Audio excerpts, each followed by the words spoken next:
namaste, very good evening everyone. Welcome again to my YouTube channel GK Law Classes. So here I am back again with another video on Indian Constitution. तो जैसे कि आज आप सभी board पे topic का नाम देख ही रहे होंगे, दैट इज लैंग्वेजेस। तो आप लोग सोच रहे होंगे कि इंडियन कॉन्स्टिट्यूशन में लैंग्वेजेस के रिगार्डिंग आज मैम क्या वीडियो देख पाएंगे। So let me tell you, जो लैंग्वेजेस का कॉन्सेप्ट आज हम करने लगे हैं अपने इस पर्टिकुलर वीडियो के अंदर, ये है तो बहुत छोटी सी वीडियो, छोटा सा टॉपिक, बट इसका बहुत ज़्यादा इंपॉर्टेंस है in regard to your Indian constitution. अब जब हम लैंग्वेजेस की बात करते हैं तो मैं आपको बता दूं कि आज जो हम कवर करने जा रहे हैं वो शेड्यूल नंबर 8 के साथ हम डील करने वाले हैं, ठीक है। और यहाँ पे आएगा आपका part number 17 of the Indian constitution. तो आज का हमारा जो मेन फोकस रहेगा लैंग्वेजेस के ऊपर, वो रहेगा schedule number 8 of the constitution as well as part number 17। यानी पार्ट नंबर 17 और शेड्यूल 8 दोनों के अंदर ही लैंग्वेजेस का मेंशन किया गया है। तो आइए विदाउट एनी डिले हम स्टार्ट करते हैं आज की वीडियो और जानते हैं लैंग्वेजेस ऑफ द इंडिया के रिगार्डिंग। तो स्टार्ट करते हैं, सबसे पहले जानने की कोशिश करते हैं कि क्या कोई हमारी नेशनल लैंग्वेज है भी है कि नहीं है, क्योंकि यही सबसे इम्पोर्टेंट क्वेश्चन रहता है। तो नेशनल लैंग्वेज की जब हम बात करते हैं तो इंडिया की अपनी कभी भी कोई भी नेशनल लैंग्वेज होती ही नहीं है। There is a clear no in this case. India does not have any kind of national languages, but it do have an official languages. ये आपको याद रखनी होगी बात। हमारी official language की जब हम बात करते हैं तो हम हिंदी को कैलकुलेट करते हैं एज एन official language। इसी के साथ communication language में हम इंग्लिश को रेफर करते हैं for global parallels, ठीक है। अब आप कहेंगे कि आपने तो स्टार्टिंग में बात की हमारे साथ शेड्यूल नंबर 8 पार्ट नंबर 17 की, सो विदाउट एनी डिले, कोई ज़्यादा मैं डिले नहीं करूँगी, हम उस पर स्विच करेंगे। बट सबसे पहले ये जो दोनों क्वेश्चन है इसका आंसर आपको पता होना ज़रूरी था, इसलिए मैंने सबसे पहले आपको इस चीज़ के रिगार्डिंग बताया है। तो सबसे पहले हम अब बात कर लेते हैं schedule number 8। Now let me tell you कि जब इंडिया को इंडिपेंडेंस मिली इनटू 1947, तब हमारे पास बहुत सारी लैंग्वेजेस और मदर टंग थी। 121 लैंग्वेजेस थी हमारे पास। इसके अलावा हमारे पास 270 लैंग्वेजेस मदर टंग की थी, यानी 270 मातृभाषाएं थी और 121 तो वो रिकॉग्नाइज थी जो ब्रिटिशर्स ने रिकॉग्नाइज की हुई थी लैंग्वेज। इतनी सारी लैंग्वेजेस हम लोगों के पास, बट सरकार ने आफ्टर इंडिपेंडेंस डिसाइड किया कि नहीं, ऐसा नहीं किया जा सकता है, ये बहुत सारी लैंग्वेजेस हैं, हम हर लैंग्वेज को रिकॉग्नाइज नहीं कर सकते, इसलिए कुछ पर्टिकुलर लैंग्वेजेस को रिकॉग्नाइज करने का डिसाइड किया गया। कुछ लैंग्वेजेस जो कि पैन इंडिया काफ़ी ज़्यादा जो थी बोली जाती थी, या state wise state reorganisation act के तहत जब स्टेट की फॉर्मेशन हुई डिफरेंट लैंग्वेजेस के बेसिस में, तो उन्हें बहुत पुरानी एक कल्ट लैंग्वेज माना गया जो स्टेट में या उस पर्टिकुलर एरिया में बहुत ज़्यादा बोली जाती है, उन सबको रिकॉग्नाइज्ड लैंग्वेज का दर्जा दिया गया। Now student, let me tell you, national language इसलिए नहीं कभी भी बनाएंगे क्योंकि हमारा बहुत ही डाइवर्स कल्चर है, ट्रेडिशन है, एक डाइवर्स कंट्री है जिसमें इतनी सारी मदर टंग और इतनी सारी लैंग्वेजेस थी। अगर हम किसी एक को भी सबसे ज़्यादा इंपॉर्टेंस देते तो दूसरे के साथ वहाँ पे जो था एक जस्टिफिकेशन नहीं हो पा रही थी, जिससे स्टेट्स जो थी, वहाँ के लोग जो थे जिनको वो पर्टिकुलर लैंग्वेज नहीं आती थी, वो इम्पोज्ड फील कर सकते थे, वो एक स्लेव्ड फील कर सकते थे। इसलिए कभी भी कंट्री के अंदर नेशनल लैंग्वेज जो थी उसको इम्प्लीमेंट किया ही नहीं किया। रादर हिंदी जो सबसे ज़्यादा भाषा बोली जाती है, या इंग्लिश जो यूजली हम पुराने समय से ब्रिटिशर्स के टाइम से as a communication language use करते हैं, उनको as a official recognised language जो था उसको मान्यता देते थे। कुछ लैंग्वेजेस थी उनको रिकॉग्नाइज कर दिया गया कि हाँ, ये पैन इंडिया काफ़ी ज़्यादा बोली जाती है, हम इन्हें ऑफिशियल लैंग्वेजेस का दर्जा दे देंगे। तो इन जो रिकॉग्नाइज्ड आपकी लैंग्वेजेस थी, इन्हें आज हम ऑफिशियल लैंग्वेजेस कहते हैं और इनका रेफरेंस आपको शेड्यूल नंबर 8 के अंदर मिल जाएगा। नाउ स्टूडेंट्स, इसके साथ आपको जानना और भी बहुत ज़्यादा चीज़ों के रिगार्डिंग ज़रूरी है कि सिर्फ हमारी रिकॉग्नाइज्ड लैंग्वेजेस ही नहीं है, हमारे पास ऑफिशियल रिकॉग्नाइज्ड लैंग्वेज ही नहीं है, ठीक है। इसके अलावा हमारे पास 6 क्लासिकल लैंग्वेजेस भी हैं जो बहुत पुरातन समय से चली आ रही है, जो इंडिया का बेसिकली ट्रेडिशन है, हेरिटेज है, कल्चर है, वो भी हमारे साथ चलती हुई आ रही है। तो सबसे पहले पेन डाउन कर लीजिए कौन सी आपकी क्लासिकल 6 लैंग्वेजेस रहेगी। सबसे पहले आपके पास आएगी संस्कृत, अगेन जो बहुत सारी लैंग्वेजेस की जन्म ली गई है, तमिल, ठीक है। इसके अलावा कन्नड़ा, ठीक है, तेलुगु, मलयालम, और एक लैंग्वेज जो रीसेंट इंट्रोडक्शन थी इनटू द क्लासिकल लैंग्वेज वो थी Odia. Now students, one thing has to be kept in mind while doing languages is that कि पहले उड़िया के स्पेलिंग कुछ ऐसे होते थे, बट ये आफ्टर अमेंडमेंट जो थी 93rd अमेंडमेंट्स के बाद ही जाके इसकी ये स्पेलिंग होगी उड़िया, क्योंकि ये ब्रिटिश इन्फ्लुएंस का प्रतीक थी। हमेशा से उड़िया वाले हमेशा अपनी भाषा को इसी तरीके से इंग्लिश के अंदर लिखते थे, इसलिए उनके कल्चर को सल्यूट करने के लिए इसकी वर्डिंग्स को, प्रोनाउंसिएशन को चेंज करके उड़िया कर दिया गया। तो ये चीज आपको ध्यान रखनी है। These are your classical languages. आइए अब बात करते हैं शेड्यूल नंबर 8 के रिगार्डिंग। सबसे पहले ठीक है, जहां पे आपके रिगार्डिंग किस चीज की बात होती है भाषा के अंदर, आपकी officially recognised languages,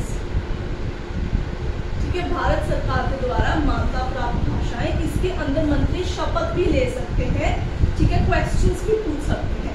at present अगर हम देखें तो हमारे पास 22 ऑफिशियली रिकॉग्नाइज्ड लैंग्वेजेस है, जिसमें हिंदी और इंग्लिश भी अपना स्थान जो है वो लेके रखते हैं। But before 2011, before your 96th amendment of 2011, आपके पास कितनी ऑफिशियली रिकॉग्नाइज्ड लैंग्वेजेस थी? 40।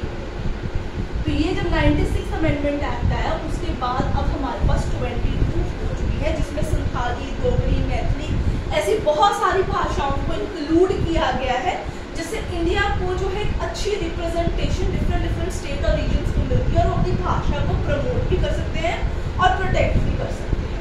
अब हम शेड्यूल 8 जिसमें लैंग्वेजेस की ऑफ कोर्स बात की ही गई है, आगे बढ़ते हैं और चलते हैं कॉन्स्टिट्यूशन के अगले पार्ट की तरफ, जो है आपके पास part number 7।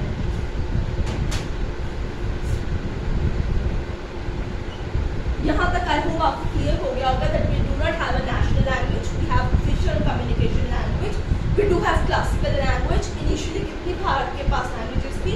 Officially recognised schedule number 8 में कितनी लैंग्वेजेस है हमारे पास? अब हम बात करेंगे part number 17 of the Indian constitution. तो जब भी आप ये हमारी वीडियो देखें तो अपनी कॉन्स्टिट्यूशन की बुक को डेफिनेटली ओपन करके रखें, वहाँ से आप शेड्यूल और पार्ट नंबर 17 दोनों को साइमल्टेनियसली स्टडी कर सकते हैं इन लार्ज, राइट स्टूडेंट्स। तो इसके अंदर जब हम बात करते हैं पार्ट नंबर 17 की, तो हम बात करते हैं आर्टिकल नंबर 343 टू 351। यहाँ पे ये जो आपके पर्टिकुलर आर्टिकल्स हैं ये बात करते हैं लैंग्वेजेस के रिगार्डिंग। इसके अंदर लैंग्वेज कम्युनिटी की फॉर्मेशन की भी बात होती है, तो मैं आपको इन ब्रीफ ये आर्टिकल समझा देती हूँ, ठीक है। तो आइए, वीडियो अगर आपको पसंद आ रही है तो उसे डेफिनेटली लाइक जरूर कीजिएगा, शेयर भी कीजिएगा। इसी के साथ अगर आपने चैनल सब्सक्राइब नहीं किया तो उसको भी डेफिनेटली सब्सक्राइब कीजिएगा।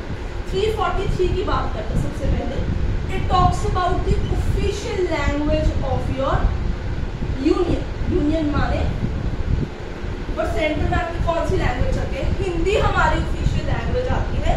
इंग्लिश को भी ऑफिशियल लैंग्वेज का ही दर्जा दिया गया है, उसे कभी कभी डिफरेंशिएट करने के लिए हम कम्युनिकेटिंग लैंग्वेज भी बोल सकते हैं। तो अगर आप ऑफिशियल लैंग्वेज में हिंदी इंग्लिश दोनों भी लिखेंगे तो भी ठीक है, बट अगर कॉन्स्टिट्यूशनल वे से देखें, कॉन्स्टिट्यूशन की बुक में स्पेसिफिकली देखें बाय वर्डिंग्स, तो वहाँ पे हिंदी का ही रेफरेंस हमेशा आपको मिलेगा, ठीक है।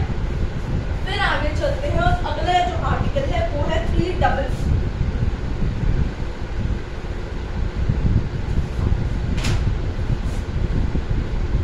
आर्टिकल नंबर है 344।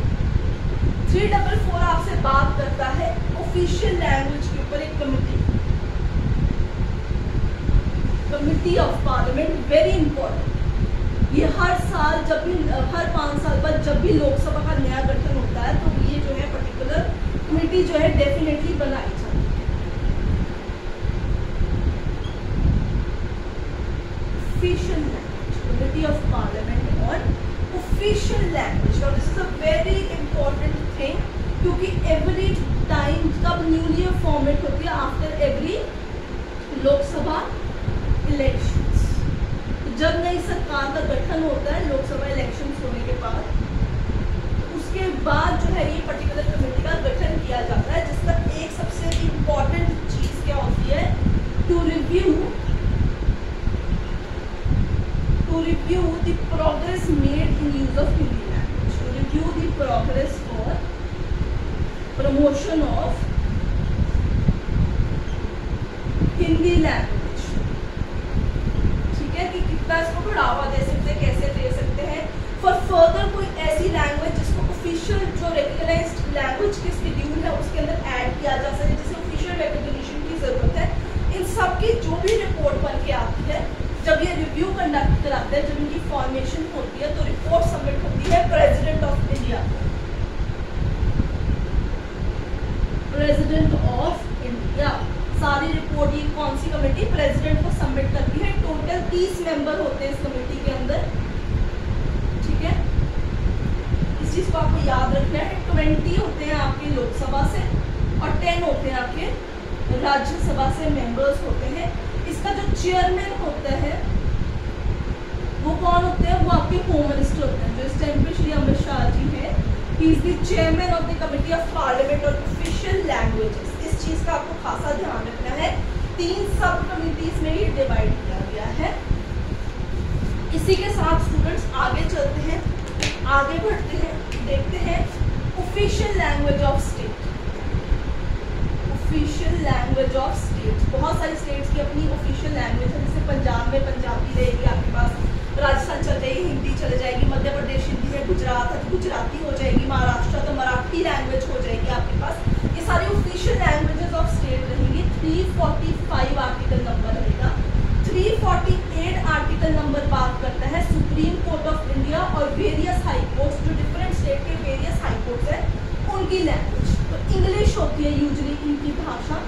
अगर बाकी वो लोग चाहें तो वेरियस स्टेट हाई कोर्ट्स को कह के जो है वो लैंग्वेज जो है बना सकते हैं। So English is the main language. इसके अलावा स्पेशल ऑफिसर की भी बात की जा सकती है फॉर लिंग्विस्टिक माइनॉरिटीज। और 351 स्टूडेंट्स हमारे पास बात करते हैं डेवलपमेंट ऑफ हिंदी। ठीक है, तो हिंदी भाषा को प्रमोट करना, प्रोटेक्ट करना, प्रोपोगेट करना, ये एक मेन काम रहता है। सो आई होप आपको आज की वीडियो जो है वो पसंद आई होगी, जिसमें हमने डिस्कस किया है about the languages in context of part 17 article number 343 to 351 schedule 8 of 22 officially recognised university. So I hope आपको आज की वीडियो पसंद आई हो। वीडियो पसंद आई तो उसे लाइक शेयर कर दीजिए, चैनल को सब्सक्राइब करना भूलिएगा।